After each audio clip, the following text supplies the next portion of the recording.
খুঁজেছি, তোর কর্তামশাই কম ত্রুটি করেননি ওনাকে খুঁজতে।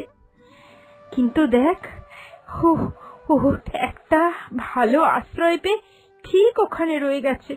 চল চল, আমি এক্ষুনি ওর কাছে যাব, এক্ষুনি ওকে আমার বাড়িতে নিয়ে আসবো।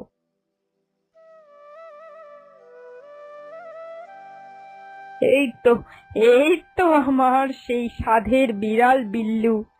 আয় আয় আয় আয়, আমার কাছে আয়। ও আপনাদের বিড়াল? হ্যাঁ, ও তো আমাদেরই বিড়াল।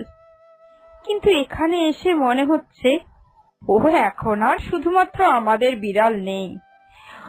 ও যদি শুধু আমাদের বিড়াল হতো তাহলে তুমি ওকে রাখতে পারতে না একদিনের জন্য হলেও। ঠিক বায়না করতো আমাদের কাছে ফিরে যাবার। কিন্তু ও তো এখানে দিব্যি আছে, খুব আয়েসেই আছে দেখছি। খুব যত্নে রেখেছো ওকে, না হলে